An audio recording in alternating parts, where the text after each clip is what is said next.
I don't know if I pressed record on that too. Can you just check if I pressed record on there? I'm a diva, you know this. Apparently he's done it 100 times, but he doesn't let it show. Welcome to the Industry Angel Podcast. We hear from the best business minds across the globe. Entrepreneurs, social influencers, marketing mavens, and sales rock stars. We've got them all. Here comes your weekly dose of inspiration with your host, Ian Farah. Okay, good evening and welcome to the August 2018 and the 100th edition of the Industry Angel. Woo!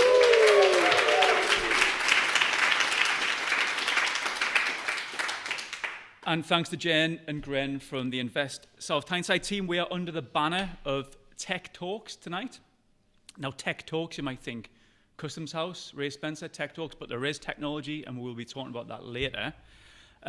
Sintons, where are you guys? Where's Team Sinton? Yes, thank you very much. Sintons.co.uk? Yeah? Yep, there you go, shout out.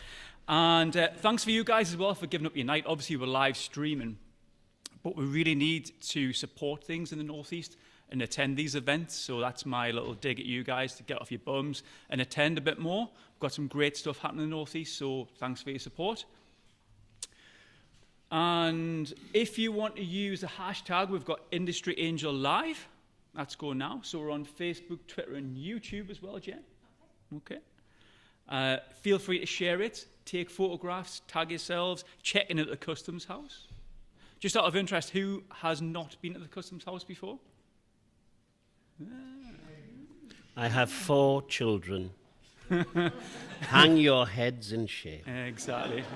Okay, who makes the Christmas pantomime part of their family tradition? Come on, Ray, we've got some work to do. We have. We've got a raffle. We have. Family ticket? A family ticket. Christmas pantomime? I don't think I'll bother now, but yes. We have a family ticket to Beauty and the Beast, which is our pantomime this year. And for those who don't know it, and why should you? This is, for 3 years running, we have been voted the Northeast's most entertaining pantomime by Northeast Theatre Guide. And this year, in the Great British Panto Awards, we beat the London Palladium for the best designed panto. So there you go. Nicely done. Exactly, on the map. So what we'll do tonight then, Ray and I will chat for about 45 minutes. I'm going to take my watch off because Jen will tell me off and prompt me. We'll do a quick fire lightning round. We'll have some fun. We're going to do a quiz tonight for a minute on pantomimes. Because apparently Ray knows lots about them. We shall see. And we're going to do the raffle, and then we'll take some Q&A from the floor. So whilst they're talking, if you've got any burning questions, keep them in mind, and then you guys can ask Ray at the end of the night. Okay? I'm ready. Let's get the show on the road then. My tenters have not been hooked. You've been a bit apprehensive about this, haven't you? I'm very apprehensive. Don't worry about it. Right, so I better do the podcast bit. Okay, right. Oh, have we not started yet? Well, it's going to be longer than the Titanic, this. This is the 100th as well. Yes, it is, yeah. Right, okay. What have I not done? Right, okay. So today I am joined by the Director of the Customs House from South Shields. Welcome to the Industry Angel, Ray Spencer. Thank you very much. Thank you. That's like 3 rounds of applause before we even started. Yeah, that's right. Yeah. So, Ray, thanks for joining us this evening. Pleasure. And for hosting us here at the wonderful Customs House. Should we tell... I want to know a bit about you first, Ray, before we talk about Customs House. Not all of it's true. So, we probably... Who's Sandancers here? Yeah, so we'll know Ray affectionately as Tommy the Trumpeter as well. Yeah, so, I mean, my great-grandfather liked to be entertained by Ray. I'll tell you a true story. I was, for those who don't know, like people who don't come down to South Shields, for 25 years I was Tommy the Trumpeter, and my daughter, one of my daughters, is 16 now, and she's got a boyfriend for the first time. And yeah, I don't know why I'm out the house when they're in the house. Anyway, but for the first time. And he came to our house and he said, do you mind if I say something, Mr. Spencer? And I thought, respect. He said, do you mind if I say something, Mr. Spencer? And I said, not at all. He said, when my dad was little, he loved you as Tommy the Trumpeter.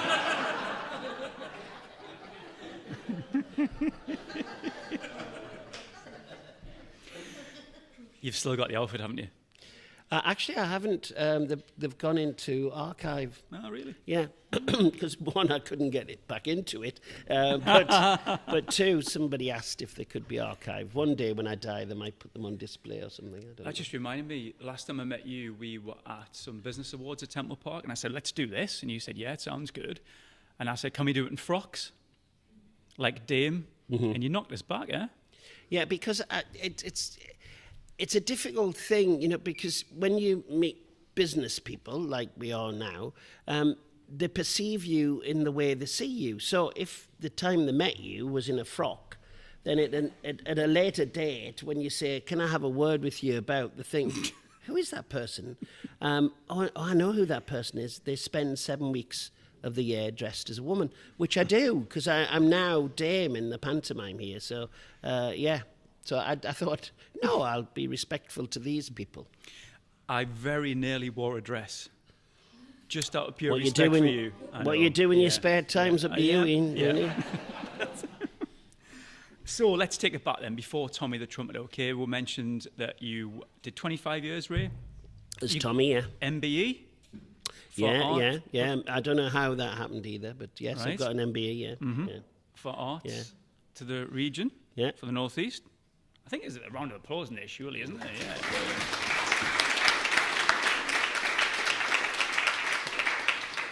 So let's wind it back, Ray. Where did your love of the arts come from? When did it start? The first time I ever went into a television studio, my first experience of technology in a television studio, I was 3. And I went on a charabanc, a bus journey, from our street to Tyne T Studios to see a television programme which was called The 1 O'Clock Show. And it went out live, guess the time, 1 o'clock. But before daytime telly, we used to have this 1 o'clock show. And I went along to it. And when we got there, they said I couldn't get in because I was not an adult. But it was the only way my mum could go, as if she took me. Anyway, they let me in the end.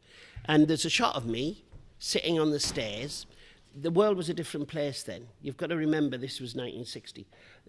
So the celebrity chef that they had was making something a bit exotic. He was making a Spanish omelette. and the Spanish omelette was passed along the audience. No health and safety then. So the audience tasted it and passed it on. But apparently it arrived at me, and I was sitting on the steps between 2 lines of seats, and I was on camera eating this omelette on Tyne T's 1 o'clock show. So I think that's what gave me a taste both for Spanish omelette and show business. Okay, and that was 3-year-old?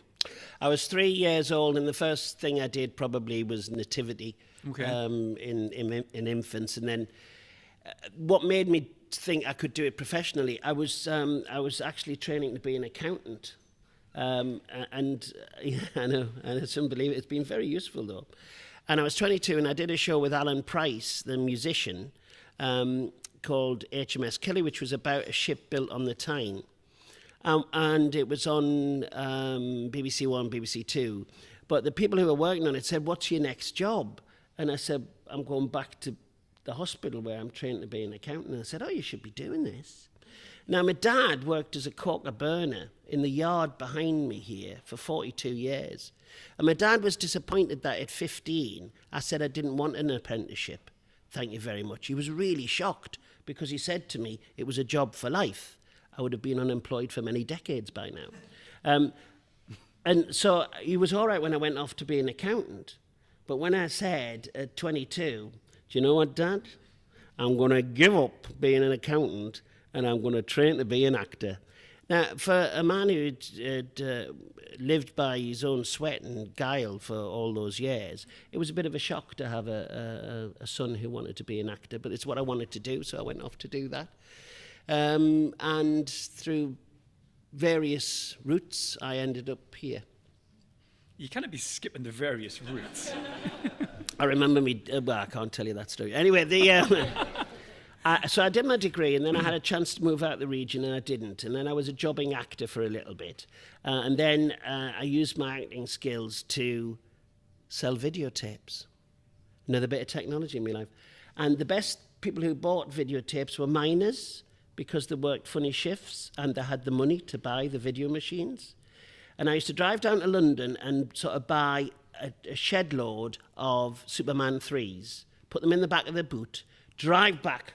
So I'd be like getting there at 9 o'clock. So I was setting off at 4:30 in the morning, get down there, as soon as it was released, drive back up here. And I'd be all over the Northeast selling Superman 3.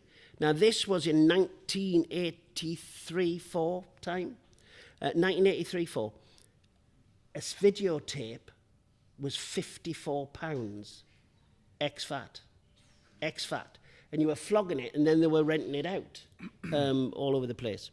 And we had a margin of about 15% on those tapes. So the miners' strike came, and guess what? The last thing on a miner's mind was buying a videotape or hiring a videotape. They didn't have any money. So it really impacted on our business. So then I walked into the college one day and I said, I'd like to train as a teacher. And they said, all right. And they said, just fill in your card. So I filled it in. They said, oh, is that your qualification in drama? And I said, yes, it is. They said, would you mind just coming in for 7 hours a week? Because we haven't got a drama teacher and we've got these classes. This is true. So I went in for 7 hours a week. And then they said, there's nobody to take the effing Wex. This was fabrication and welding students. To do general studies on a Monday from 4:30 to 5:30. Honestly, they gave it to a part-timer because nobody wanted to take on these kids. And they used to say to me, get there 10 minutes before because they'll go out the window if you're not in quick enough. And so I started doing part-time stuff, general study stuff, do a whole host of different courses. And then I eventually got a full-time job as a performing arts lecturer. And I had a great I had a great principal, John Wells, who believed that people who taught should put their hands on the tools. They should still remember how to do it. So he used to let me go off and perform elsewhere. So I went all over the place performing. And one of the things I did was work with John Miles. Music was my first love. That John Miles. And Tom Kelly. And we adapted a play called Machine Gunners, written by Robert Westall from North Shields. And we took it to Edinburgh. And it was a good success. But while we were there, Catherine Cookson died. And I said, you know what? We should do a musical about Tom and Catherine Cookson. Not about our books, but what it was like to be married together for 63 years. So we said, yeah, we'll do that. So we developed this musical. And I came here and said, we're going to do this musical, can we do it there? And they said, oh, yes. So we launched it on Tyne Tees Telly in the February with Mike Neville, and it sold all the seats in February. We cast everybody and started rehearsing in August, this time of year, actually. And the guy who was then here said, can I have a word? And I said, yeah. He said, you'll want to pay everybody at the end of next week, won't you? And I said, yes. He said, well, I haven't got any money. So what do you mean? We sold all the seats. He said, I know. We've been spending that money since February to keep the place open. And they had, because the Customs House was in a terrible state, a parlous state. Anyway, the local authority stepped in to save it. And then I was asked for lunch by the Arts Council. I've never been asked for lunch by the Arts Council. And what I realised, it was an interview. It wasn't really lunch, it was an interview. And then they got me to apply and they said, will you take the job over? So I was the 5th director in 5 years when I came to the Customs House. And I remember going in to tell my very gorgeous partner, I said, you know how I've got this job at the college and it got great pension, great holidays, and only need to be on site for 30 hours a week. I said, what I'm going to do is take on the customs house on a 6-month temporary contract for no more money and only 20 days holiday a year. And she said, if it's what you want to do, you do it. Now she describes the customs house as the mistress I've never had, because it became just part of my life. And that was in 2000? Yeah, January the 10th, 2000, I started here. And my job was to keep it open, to rescue it. I had to write a recovery plan. And now, 18 years on, I'm still writing that recovery plan because it's not moved on at all. It just gets harder and harder. So you've had a really good ground in there in terms of like you've been an actor, you've taught, you've lectured, you've even flogged DVDs here at the Christmas Panto, so you've obviously brought that along with you. Yeah. The challenges that you've faced in the last 18 years, though, it must be very different. We're under the tech banner here. So what technology have you implemented in the customs house? Maybe you've had to. Has there been a point where you've thought, do we not? Because it must be an investment. Of course. Do you invest in something that potentially might not have a return? This must be a quandary for you. Do you know, it's an interesting thing, because with technology, you usually improve your productivity, don't you? That's why you buy it. So it makes you better at what you do, or quicker at what you do, or do more of what you do. It's really difficult in the arts because the person painting the picture is still the person painting the picture. The person writing the script is still the person writing the script. The actors performing on stage are yet to be replaced. However, there are now moves to put holograms on stage to populate the stage. There was a production called Sunday in the Park with George, where the painting came to life with holograms and real actors, and it looks like there's more people on stage than there actually is. So theatre has always had to respond to technology. Even from the Greeks built their amphitheatre so you could hear. They used to have 5,000 people being able to hear what they were saying. Romans used to flood the amphitheatre because they used hydraulics to bring galleons on and stuff. So technology has always been part of theatre. Victorians loved technology. And we've had to embrace technology. I mean, if even in modern times, if technology didn't exist, like these microphones, you would never have heard Sinatra. Sinatra would never have performed in a theatre without amplification. Just wouldn't have happened because his voice wasn't strong enough. So we embrace it now. So, we all wear these headsets when we're doing drama now. We use much more video than we used to, rather than have a painted backdrop all the time. We'll use video, we'll use graphics, we'll use all of those sort of things that you'd expect us. But audiences, you, can watch anything you want, any time of the day. You use all that GSI stuff, the computer-generated, GIS stuff, computer-generated, CGI stuff. That's it. Computer-generated stuff. I'll edit that bit out. Don't worry about it. So you expect your expectations quite high. So we've got to compete with that. So Thursday, we open When the Boat Comes In. When the Boat Comes In was based on a novel that was written about this very area that we're in. But it starts after the First World War.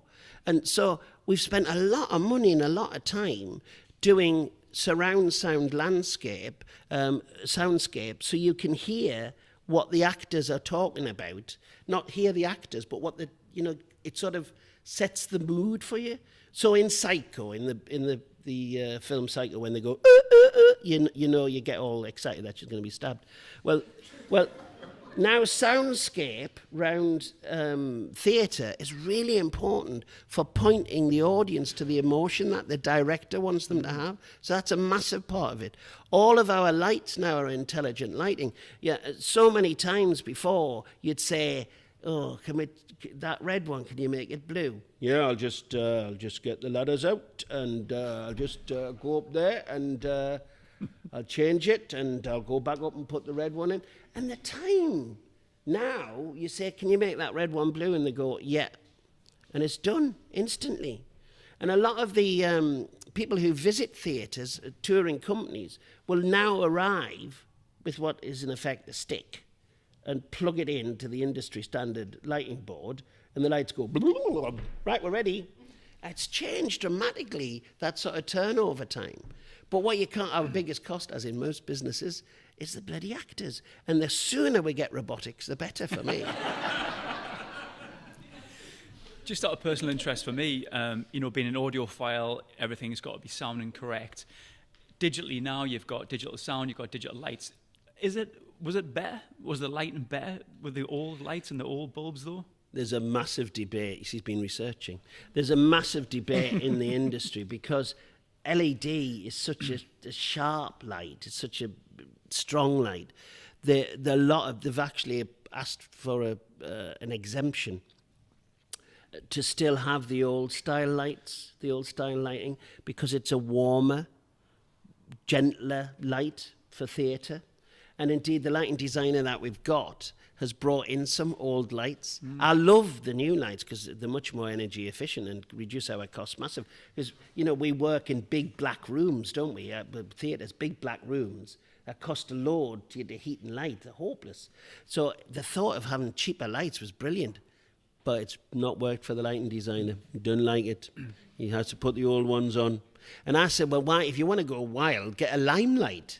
Which when they used to burn lime, and that's where the expression comes from, standing, being in the limelight. Or use candles if you want to be really traditional. But no, he wants a mix. So yes, it is a challenge to us, yeah. It's interesting because when you are on the stage there, everything's dark and you won't be able to see the audience, I imagine. Whereas now you can see everybody here. Do you know what you can see mostly in the audience now? Can anybody guess? It's like looking out at a Canaletto painting. Everybody is underlit. So you because they're all referring back to their phones. Now, there was a time when the industry I'm in tried to ban all of that, but now we embrace it and say, point your camera, tell the story, get it told. Last year when I did pantomime, there was somebody in the front row, not only was doing the Facebook, doing the Twitter, saying, oh, right, this is what I had for me tea. Really important stuff. They were on the phone. They actually were having a conversation in the middle of the front row.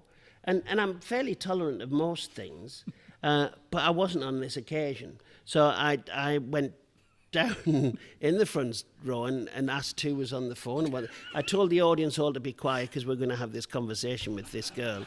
And it was Anana. It was Anana that she was on the phone to. And I had a chat with Anana.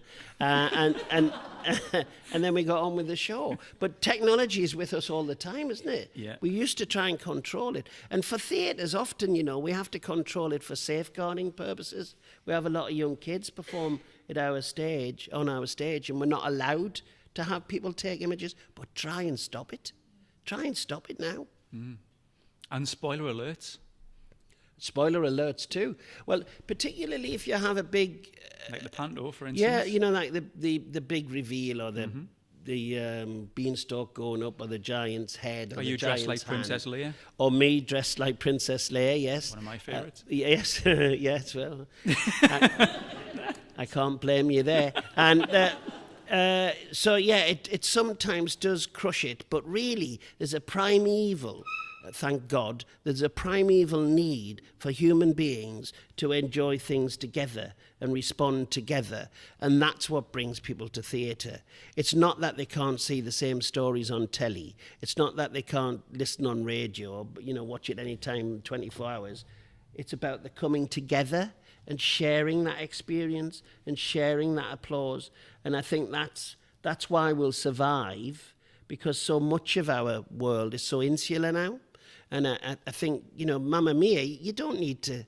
The number of times I've been on box office and they've come in and said, what you got on, like? What you got on? Mamma Mia. Well, I've already seen that. Pirate got it at the pub. And the number of times that we hear that. But that's been improved by technology. Because that whole 35mm Geet big bags of film, that 35mm film used to have to be stuck together. This was only a few years ago, stuck together, and every week you cut the end off to add the new advertisements. It's all been replaced now. Just like you have Netflix or Sky or whatever, we just have a big tube of broadband that brings the information down the line, and we're tapping a code, and there you go, jobs are good, and we watch it. So you've alluded there to people watching Netflix or watching pirate copies. Are these challenges, like what challenges do the Customs House face? In terms of that, In terms of getting bums on seats and getting people to the venue? I think it's a generational thing now. When there was no alternative, people went to what there was. But now you've got so many alternatives, haven't you, to what you do with your time. You don't necessarily want to come to the theatre. So quite often when we're on stage, you see a sea of white heads. And our challenge, I think, is to get the next generation to come along and engage with storytelling, which is done from the stage and not from a box in the corner or not from the phone.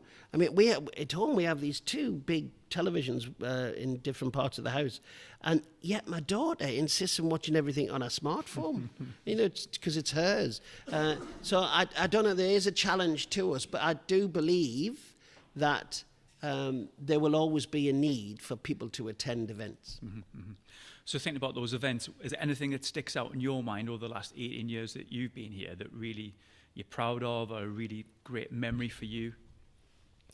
I think the opening night of Tom and Catherine was particularly moving for me because the whole of the audience stood up and cheered and roared approval of something that we'd taken from nothing and created.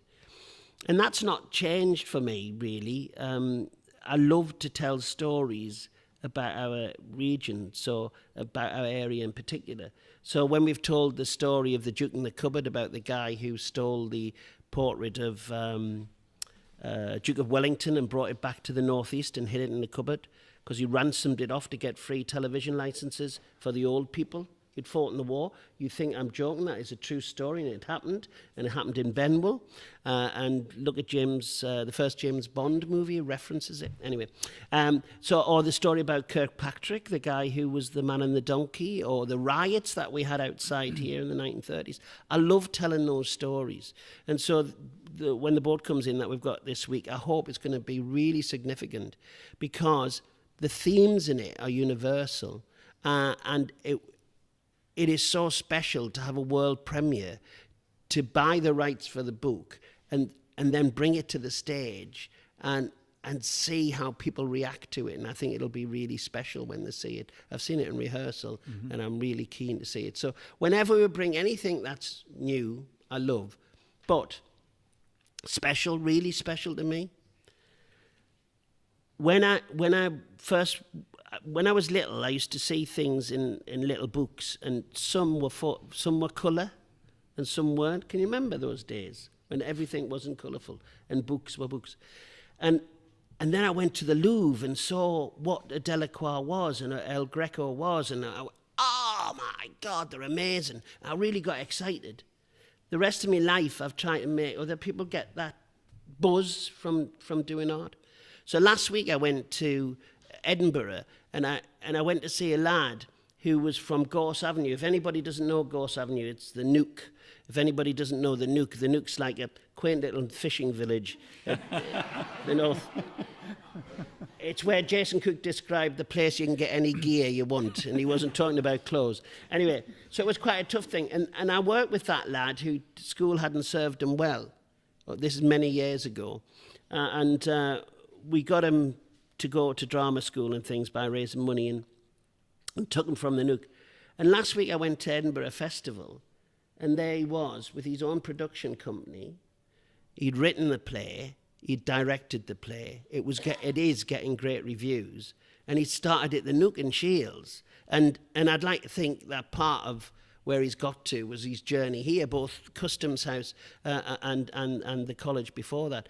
But that's what really floats me boat now. Seeing people come through, whether it's Joe or Jade or Jamie out of Calabro, all of whom started singing on our stage, that's what floats me boat.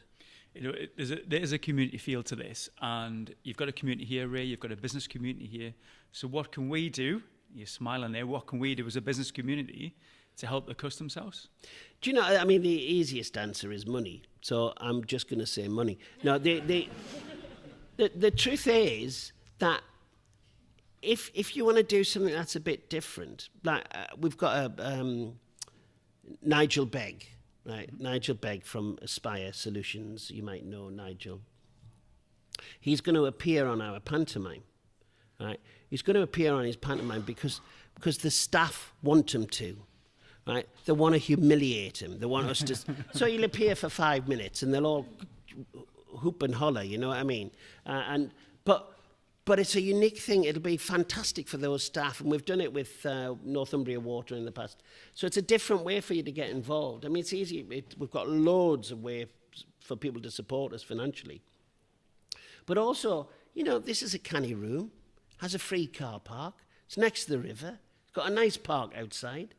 Sometimes somebody once said when they had an event down here, it was the Community Foundation, and George, who was the then chair, got up and apologised to the Duke of Northumberland and the people who'd had to travel from the quayside down to South Shields.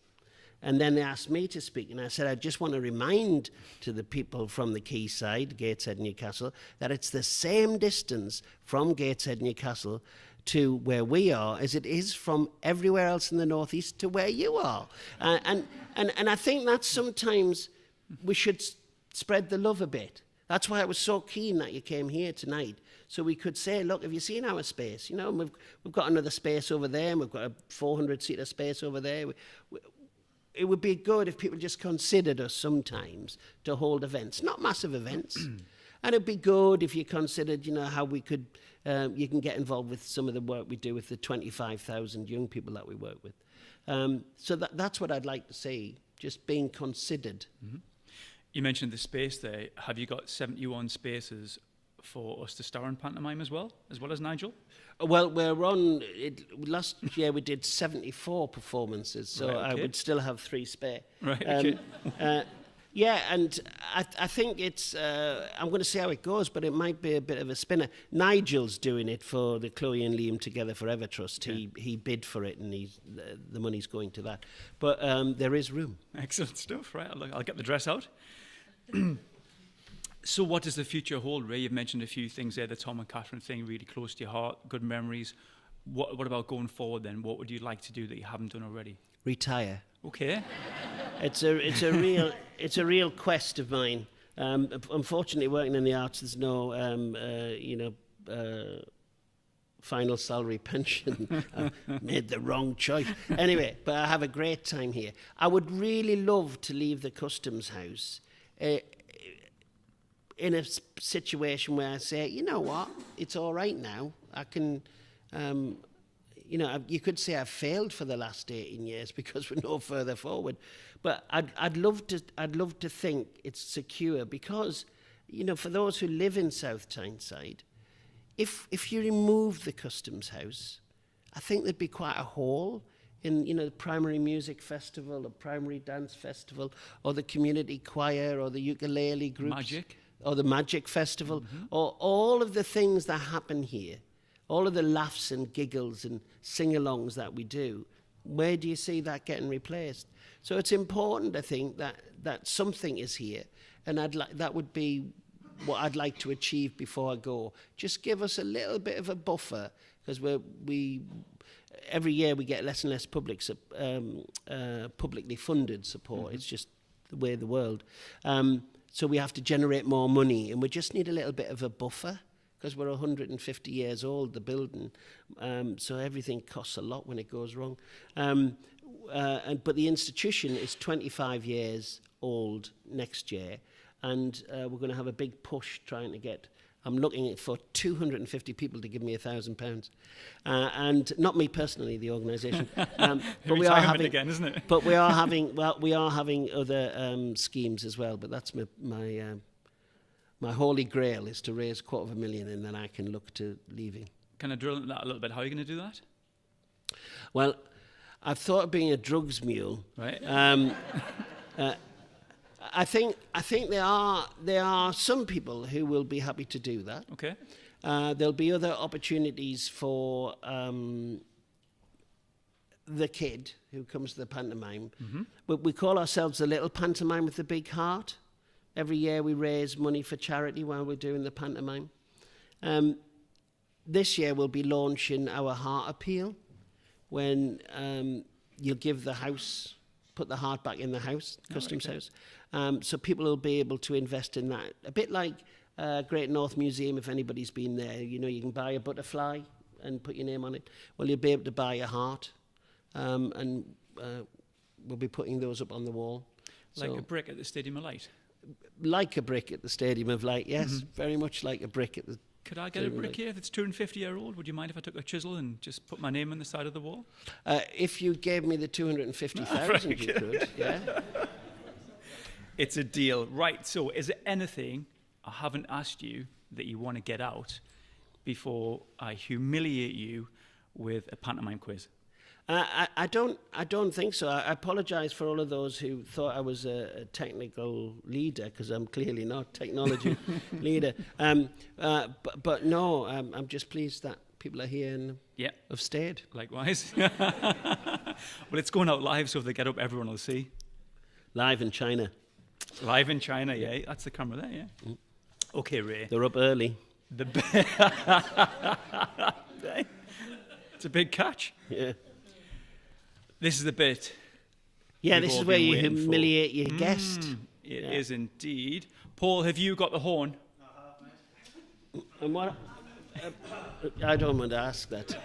It's very much a pantomime joke, that, It is isn't it? indeed, yes. So, Paul will signal 60 seconds with his horn. He'll end 60 seconds with his horn. And in the meantime, I'm going to ask you some questions. It's a long time for Paul and his horn. That, It isn't it? is 60 indeed. seconds. Okay, when you're ready. His good lady, where's his good lady? Yes, yeah. She may agree with you. On you, Paul. In Jack and the Beanstalk, what is the name of Jack's mother? Dame Trot. Which pantomime features the character Maid Marian? Robin Hood or Babes in the Wood. Who took the babes into the wood? The Henchman. What was the name of Aladdin's brother? Wishy Washy. What is the occupation of the seven dwarfs?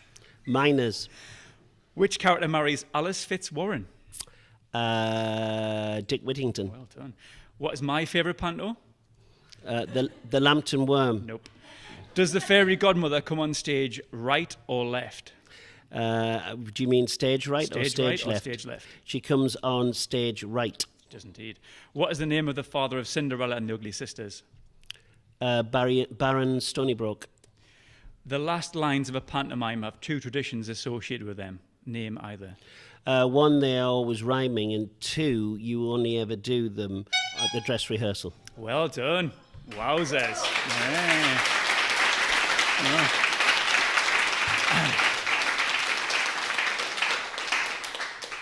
You do indeed know about pantomimes. I've been, do you know, you're asking about future things, what I'd love to get to, because when I stop doing this, I don't want to stop doing pantomime. While I've still got legs, I would like to do pantomime. But if I get to 2024, that season, it would be 50 years since I did my first pantomime. So that's what I'm striving Wow. to. Baron Hardup, what did you call it? Father of Baron Stonybroke. Oh, there's a bit of discrepancy going on there. Like. Well, it can be both, really. Oh, I bet it would. It can. And It can. you And, wanna- and the other thing is, I know your research is good, but never trust Wikipedia. I've got a bonus question for you. Oh, yes. On December the 21st, Shortest day. 1982, Oh, God. Melvin Hayes and Windsor Davies Yeah, took to the stage at the Sunderland Empire yeah, for Babes in the Wood. yeah. 5 boys went on stage that night to help with the final song, Old MacDonald. I was one of those boys. What animal noise did I have to make? Dog. It was bloody dog.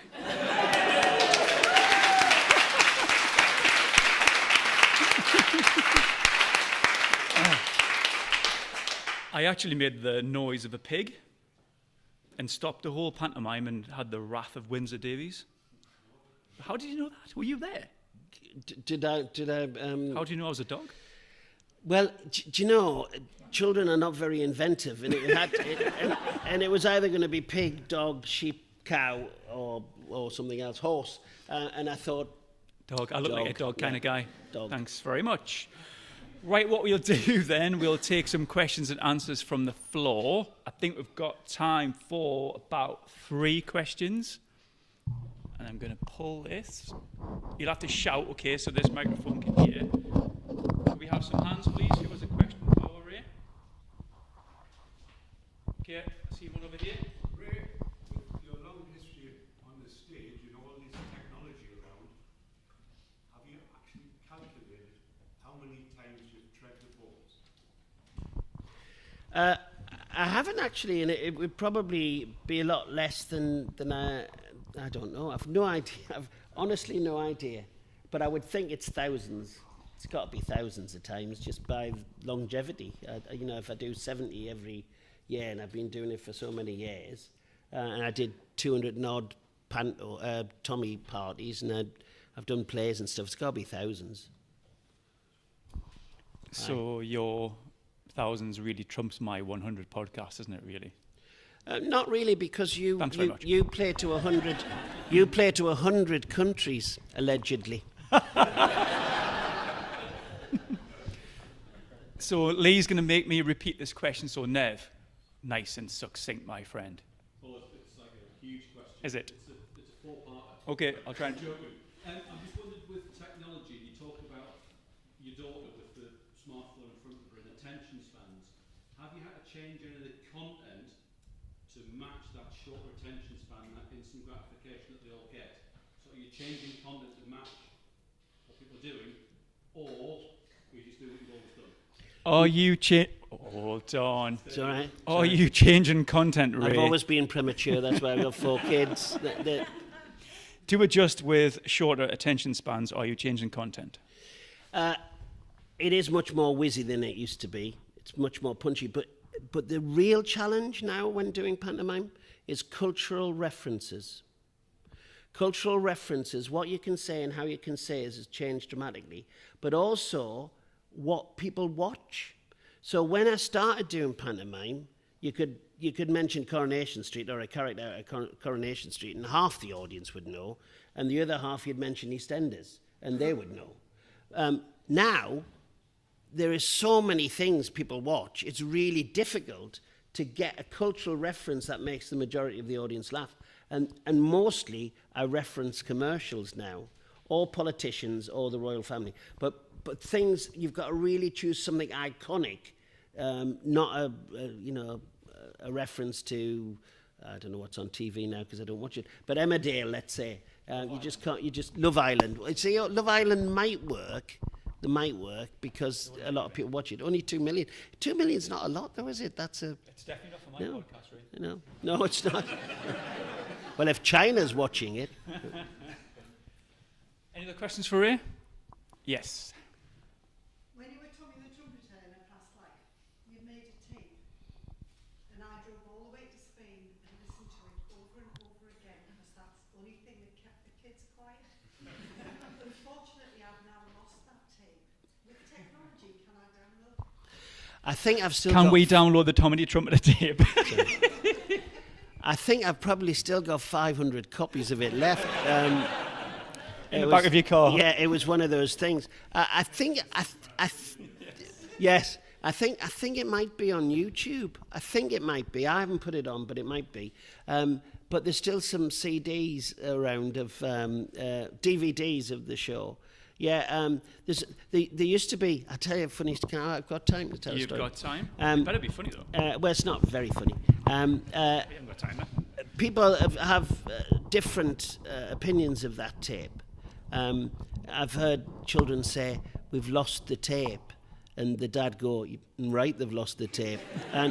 But But when Tommy the Trumpeter was got quite a following, and I used to do a Saturday morning club in the middle of the winter, and we used to get queues, like 400 people came to the Saturday morning club.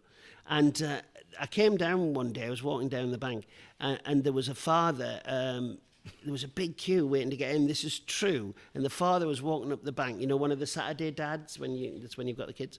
And he was walking up the bank, and I saw him say, it's true, saw him say to his son, "He's died, son, I can't do anything about it." It's true. Dead. Just dead. Which was upsetting for the Bairn, but not as upsetting as when he saw me the next summer and thought I was haunting him.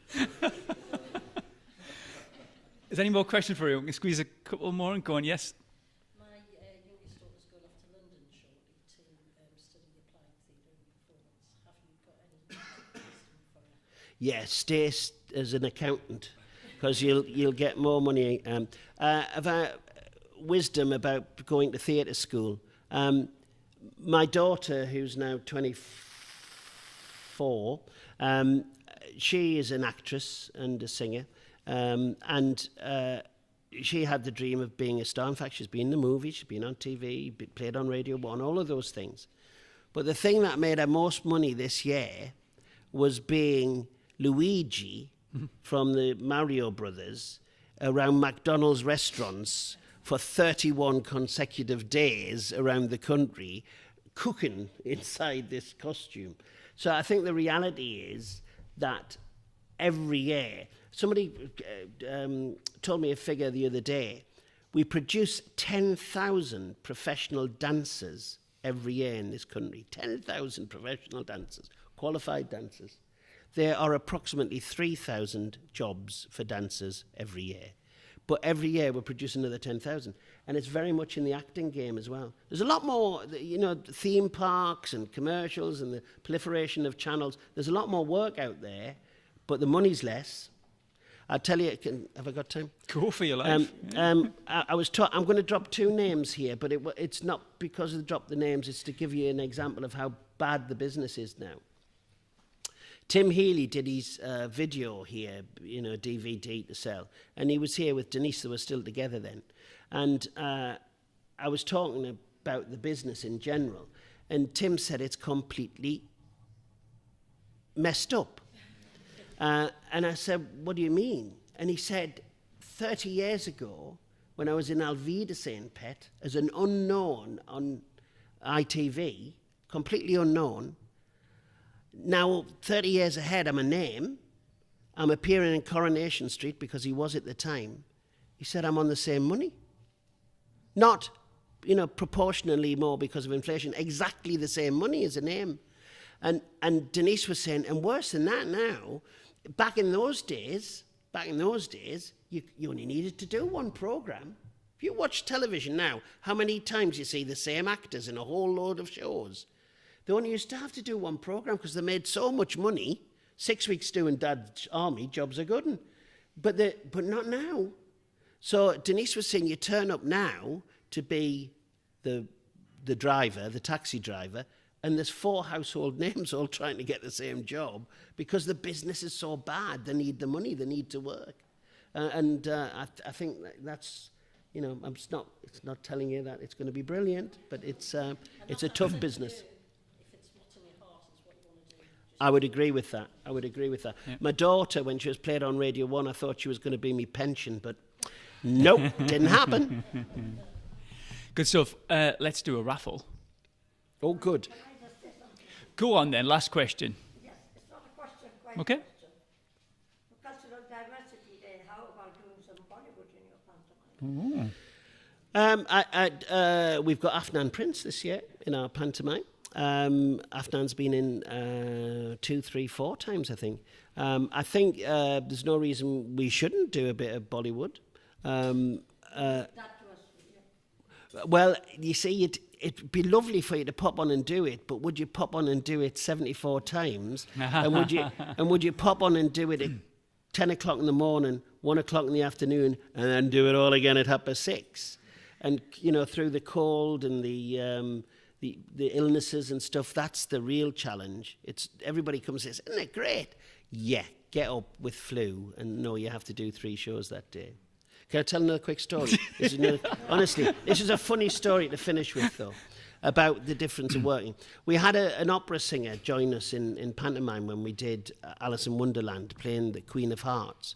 And I had no idea how opera singers work. Does anybody know how opera singers work? Well, basically, opera singers don't sing the day after they sing. Fantastic job, isn't it? You have to have a day off the day you work, right?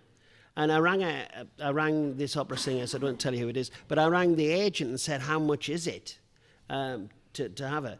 And they said £2,000. And I said, I don't pay anybody £2,000 a week. She said, no, per performance. And she's off every day. I said, nah, I'm not doing that. Anyway, she did it anyway for a much cheaper rate. But she'd never sang at 10 o'clock in the morning. And she'd never, ever done 3 shows in a day. That was just crazy. But she wanted to do it because she was from the town and she was coming towards retirement. So somebody said to her, what you'll need to do is just to keep the vocal cords warm all the time. And what we suggest is that you try a little bit of port, just a little bit of port. So on the first 3 show day, she was fine until the last performance when she came bouncing down the corridor. Absolutely bladdered to go on to do the final scene because she'd been taking a little bit of port all day. Anyway, there you go. Thank you very much for that, really. It's good stuff. Paul, have you left your horn now? I have. Excellent, thank you very much. And now we are going to pick somebody out of the hat. So everybody who's registered tonight and hasn't just rocked up should be in this bucket. Well swirled.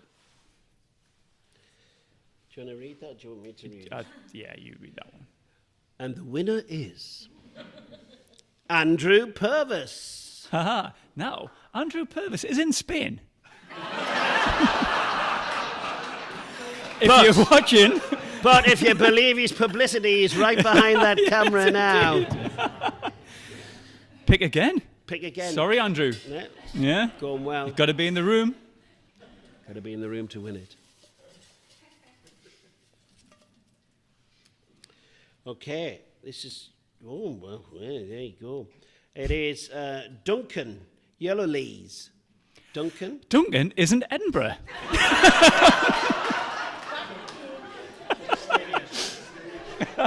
Sorry, Duncan.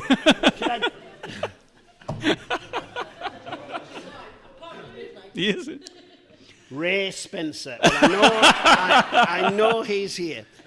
Sean Goldfinch. Hey!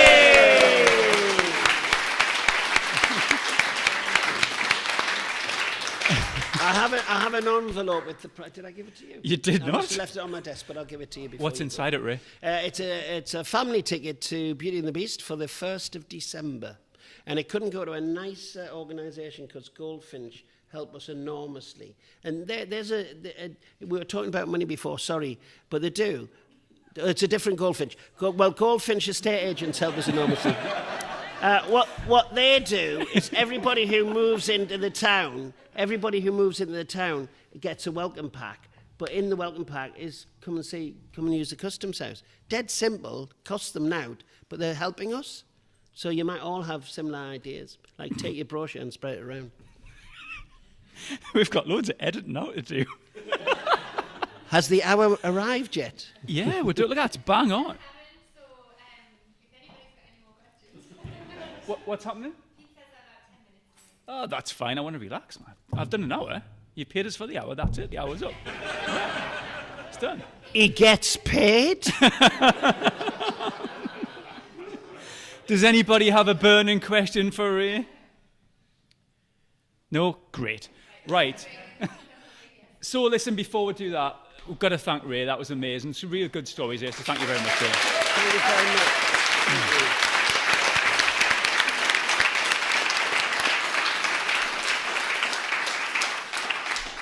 Thank you to Team Angels, who have got Lee there at the back, who always plays a blinder. I always stress him right out to the last minute. So thank you very much, Lee.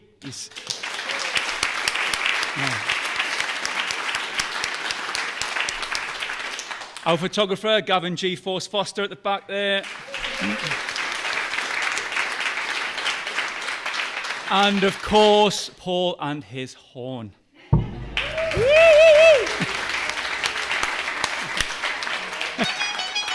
That's it. It's over. Thank you very much. Thank you.